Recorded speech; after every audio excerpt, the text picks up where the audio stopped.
कहानी की शुरुआत में हमें एक तबाह हुई दुनिया दिखाई देती है। पूरी जमीन बंजर हो चुकी थी, लेकिन ऑस्ट्रेलिया का एक इलाका जिसे अलग अलग माओं की हरी जगह green place of different mothers कहा जाता था, अब भी ठीक था। वहाँ पानी बचा हुआ था, खेती होती थी और फल उगाए जाते थे। इस जगह पर कई महिलाएं रहती थीं। इसी इलाके में फ्यूरियोसा नाम की एक लड़की एक पका हुआ फल लेने आई। तभी उसे अपने इलाके के पास कुछ हलचल सुनाई दी। जब वह करीब गई तो उसने देखा कि वहाँ बहुत सारे बाइक चलाने वाले लोग थे। फ्यूरियोसा ने एक बाइक की तेल वाली पाइप काट दी, लेकिन जैसे ही वह दूसरी बाइक की पाइप काटने वाली थी, एक बाइक वाला उसे देख लेता है। इससे पहले कि वह उसे पकड़ पाता, फ्यूरियोसा ने उसके पैर पर तेज धार वाले हथियार से वार किया और वहां से भाग गई। भागते हुए उसने जोर जोर से सीटी बजानी शुरू कर दी, जिससे उस इलाके के लोगों को आने वाले खतरे का पता चल गया। लेकिन इससे पहले कि वह खुद आबादी वाले इलाके में पहुंच पाती, एक बाइक सवार ने एक रस्सी उसकी तरफ फेंकी और उसे रोकने में कामयाब हो गया। इसके बाद वे लोग फ्यूरियोसा को उठाकर वहां से ले जाने लगे। दूसरी तरफ फ्यूरियोसा की मां और वहां के सारे योद्धा अपने घोड़ों पर सवार होकर फ्यूरियोसा को बचाने के लिए इन बाइक वालों का पीछा करने लगे। पीछा करते हुए फ्यूरियोसा की मां ने चलते हुए बाइक पर चढ़कर एक बाइक सवार का गला काट दिया और उसकी बाइक अपने कब्जे में ले ली। इससे पहले कि वे उसी बाइक से फ्यूरियोसा को बचाने के लिए निकलते, इलाके के लोगों ने उन्हें कुछ बीज दिए और यह याद दिलाया कि चाहे कुछ भी हो जाए, दूसरे लोगों को हरी जगह ग्रीन प्लेस का पता नहीं चलना चाहिए। साथ ही जो लोग ग्रीन प्लेस को देख चुके हैं, उनमें से कोई भी जिंदा नहीं बचना चाहिए। ये सुनते ही वह तेजी से आगे बढ़ जाती है और गन से हमला करते हुए एक बाइकर को मार देती है। आगे के दो बाइकर्स रुककर यह देखने की कोशिश करते हैं कि आखिर क्या हुआ और वह बाइकर क्यों गिर गया। तभी उन्हें दूर से फ्यूरियोसा की मां आते हुए दिखती है। डरकर उन्होंने अपनी बाइक्स मोड़ ली। इस बीच फ्यूरियोसा ने जिस बाइक पर उसे बांधा गया था, उसकी तेल पाइप काट दी थी। फ्यूरियोसा की मां उस मरे हुए बाइकर की बाइक के स्पेयर पार्ट्स से अपनी बाइक को ठीक करती है और उसकी बाइक का बचा हुआ तेल अपनी बाइक में डालकर फिर से उन बाइकर्स का पीछा करने लगती है। चलते चलते अब रात भी हो चुकी थी और बाइकर्स की उस बाइक का ईंधन खत्म हो गया जिस पर फ्यूरियोसा बंधी हुई थी, क्योंकि उसने पहले ही पाइप काट दी थी। ईंधन खत्म होने पर दोनों बाइकर्स आपस में झगड़ने लगे। इसी मौके का फायदा उठाकर फ्यूरियोसा ने अपने हाथ छुड़ा लिए और वहां से भागने लगी, लेकिन वह अपने घर पहुंचने में कामयाब नहीं हो पाई, क्योंकि बाइकर्स ने उसे दोबारा पकड़ लिया। जिसके बाद वे लोग दोबारा अपने इलाके की तरफ बढ़ने लगते हैं। सुबह होते ही हम देखते हैं कि फ्यूरियोसा की मां बाइकर्स के कैंप तक पहुंच चुकी है। वहां उसे ग्रीन प्लेस में घुसे हुए बाइकर्स और फ्यूरियोसा दिखाई देते हैं। फ्यूरियोसा की मां एक बाइकर को गोली मारकर खत्म कर देती है, लेकिन दूसरा बाइकर फ्यूरियोसा को सही सलामत लेकर अपने एक ठिकाने तक पहुंच जाता है। वहां पहुंचकर वह लोगों को यह खुशखबरी देता है कि उसे ग्रीन प्लेस का पता चल गया है, जहां बहुत सारे संसाधन और महिलाएं मौजूद हैं। ये सुनते ही फ्यूरियोसा समझ जाती है कि अब उसके इलाके और वहां के लोगों पर बड़ा खतरा आने वाला है। वह जानती है कि यह बाइकर ग्रीन प्लेस की लोकेशन अपने लोगों को जरूर बता देगा। इसीलिए फ्यूरियोसा समझदारी से काम लेती है और उस आदमी के गले में रस्सी का फंदा डालकर सबके सामने उसे बाइक से गिराकर मार देती है। आखिरकार उसने और उसकी मां ने उन सभी बाइकर्स को खत्म कर दिया था जिन्हें ग्रीन प्लेस की लोकेशन का पता था। अब बाइकर्स फ्यूरियोसा को अपने लीडर के पास लेकर जाते हैं, क्योंकि वही लीडर उन्हें ग्रीन प्लेस तक ले जाने का तरीका ढूंढ सकता है। बाइकर्स का लीडर बहुत चालाक था। उसने फ्यूरियोसा से अच्छा व्यवहार किया और अपने लोगों से भी कहा कि उसका अच्छे से ख्याल रखें, ताकि वह उसे झांसा देकर ग्रीन प्लेस की जानकारी हासिल कर सके। रात होने पर फ्यूरियोसा की मां भी उसी कैंप में पहुंच जाती है। उसने एक मरे हुए बाइकर के कपड़े पहनकर खुद को बिल्कुल उनकी तरह बना लिया था। वह असल में फ्यूरियोसा को ढूंढने के लिए यहाँ आई थी। फ्यूरियोसा की मां हर कैंप में जाकर उसे खोजती है और जहां भी उसे फ्यूरियोसा नहीं मिलती, वहां के सभी लोगों को गोली मारकर खत्म कर देती है। आखिरकार फ्यूरियोसा की मां उस कैंप तक पहुंच जाती है जहां फ्यूरियोसा को रखा गया था। उसने फ्यूरियोसा को आजाद कर लिया। वहां एक आखिरी लड़की को मारने से पहले वह लड़की कहती है, मुझे मत मारो, मैं भी तुम्हारी बेटी की तरह ही यहाँ फंसी हुई हूँ। ये सुनकर फ्यूरियोसा की मां ने उस लड़की को छोड़ दिया और फ्यूरियोसा को अपनी बाइक पर लेकर वहां से भाग गई। लेकिन उसे यह पता नहीं था कि जिस लड़की पर उसने रहम किया वही उन्हें धोखा देगी। वह लड़की जाकर इमरजेंसी अलार्म बजा देती है, जिससे कई बाइकर्स फ्यूरियोसा और उसकी मां के पीछे पड़ जाते हैं। दूर से ही बाइकर्स ने उन पर बम से हमला किया, जिसकी वजह से फ्यूरियोसा की मां के सारे कपड़े जल गए। आग से बचने के लिए उसने अपने ऊपर पहना हुआ आर्मर सूट उतार दिया और जल्दी से बाइक पर वापस बैठ गई। जितनी तेजी से हो सकता था उतनी तेजी से वे वहां से भाग निकली, लेकिन बहुत दूर निकलने के बावजूद भी बाइकर्स लगातार उनके पीछे लगे रहे। फ्यूरियोसा की मां यह समझ चुकी थी कि अब वह इन बाइकर्स से नहीं बच पाएंगी, इसलिए उन्होंने बाइक से उतरकर फ्यूरियोसा को बाइक दे दी और उसे अकेले घर जाने को कहा। साथ ही उन्होंने फ्यूरियोसा को एक बीज भी दिया और कहा, वापस जाकर इसे उगा देना। फिर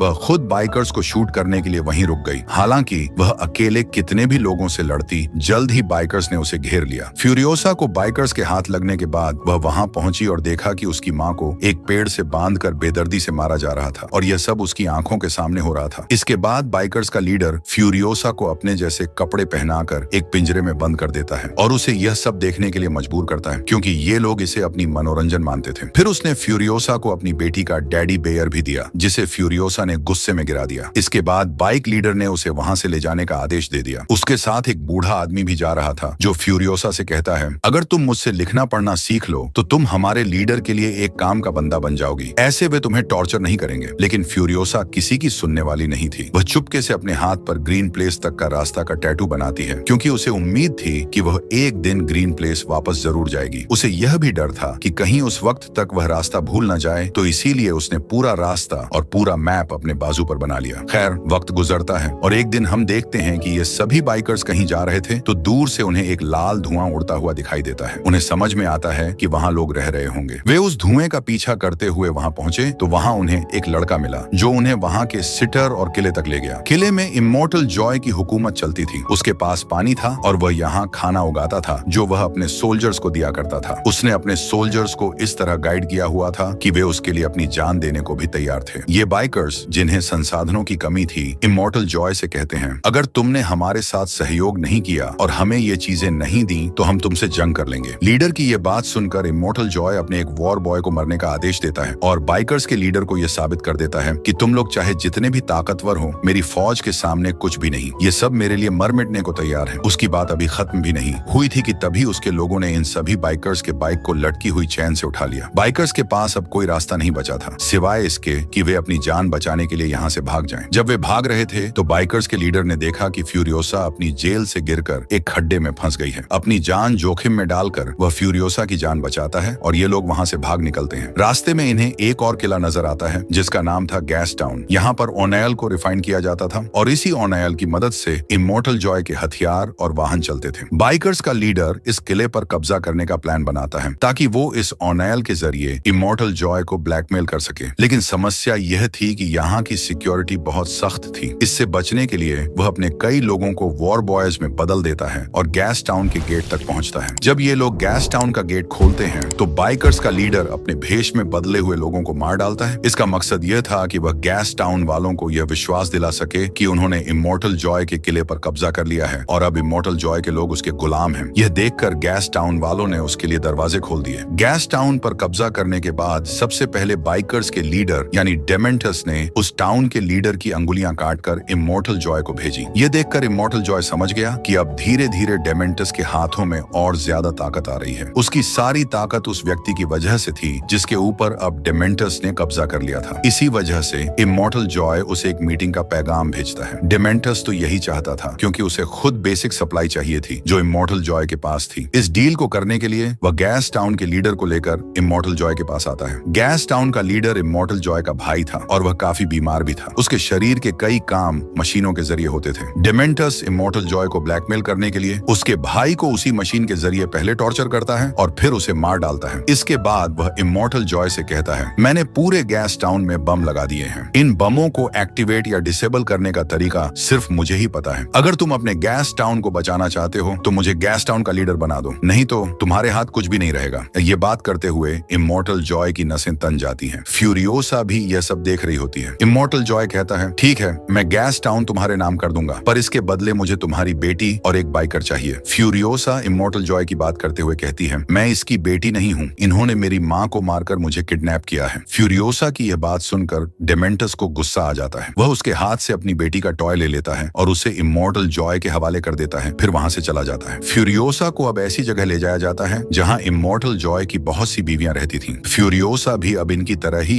इमॉर्टल जॉय की एक बीवी बनकर उसके हरम में रहने वाली थी। ये सारी औरतें बहुत अच्छी थीं और वे फ्यूरियोसा के साथ भी अच्छा बर्ताव करती हैं। लेकिन फ्यूरियोसा सिर्फ इस बात पर ध्यान देती है कि कैसे इमॉर्टल जॉय इन सभी लड़कियों को अपने साथ रखने के लिए मजबूर करता है। इधर फ्यूरियोसा देखती है कि जब इमॉर्टल जॉय की एक बेटी पैदा होती है तो गुस्से में वह अपनी बेटी को जिंदा दफनाने का आदेश दे देता है। उसे सिर्फ बेटों की जरूरत थी। ऐसा नहीं था कि उसके पास बेटे नहीं थे, उसके बहुत से बेटे थे, लेकिन उसकी नजर में कोई भी हेल्दी नहीं था। इसलिए उसने इन सब लड़कों को वॉर बॉयज के तौर पर रख लिया था। उसने इतनी सारी बीवियां भी इसलिए रखी थी कि एक दिन उसका हेल्दी बेटा पैदा होगा जो उसकी तरह ताकतवर होगा और उसके साम्राज्य पर हुकूमत करेगा। हम देखते देखते हैं कि इमॉर्टल जॉय के एक बेटे की नजर फ्यूरियोसा पर पड़ती है। वह उसे बालों से पकड़कर उसके साथ ज्यादती करने की कोशिश करता है, लेकिन फ्यूरियोसा बाल छुड़ाकर भाग जाती है। अगली बार वह चाहती थी कि ऐसा फिर से न हो, क्योंकि उसे पता था कि यह लड़का उसे फिर तंग करेगा। इसलिए उसने अपने सारे बाल काटकर नेट और वैक्स की मदद से एक विग बना ली। इस दौरान फ्यूरियोसा के पास उसकी माँ का दिया हुआ पीच सीट भी था, जिसे उसने आज तक संभाल कर रखा था। कुछ समय बाद जब वह लड़का फिर फ्यूरियोसा को तंग करने के लिए आया और उसके बाल पकड़े, तो फ्यूरियोसा अपनी विग को उसके हाथों में छोड़कर वहां से भाग गई। वह लड़का भी उसे ढूंढने के लिए उसके पीछे भागता है, लेकिन बीच में उसे अपना भाई मिल जाता है। वह उससे पूछता है, तुम यहाँ क्या कर रहे हो? लेकिन उसके पास कोई जवाब नहीं था। उसने फ्यूरियोसा का विग भी फेंक दिया था, क्योंकि उसे डर था कि कहीं उसके पिता उसे देखकर सजा न दे दें। खैर, वह बहुत कोशिश करता है कि फ्यूरियोसा को ढूंढ सके, लेकिन फ्यूरियोसा मिलती नहीं है, क्योंकि अब वह खुद को एक लड़के की तरह बना चुकी थी। ऐसे उसने अपनी इज्जत भी बचा ली और उसे शहर के अंदर काम भी मिल गया। उछलने कूदने में वह बहुत तेज थी, इसलिए उसे काम दिया गया था इमॉर्टल जॉय की बड़ी बड़ी मशीनों के अंदर चेन लगाने का। समय बीतता है और हम देखते हैं कि 15 साल बाद अब फ्यूरियोसा बड़ी हो चुकी है। कोई भी उसे पहचान नहीं पाता कि वह वही लड़की है।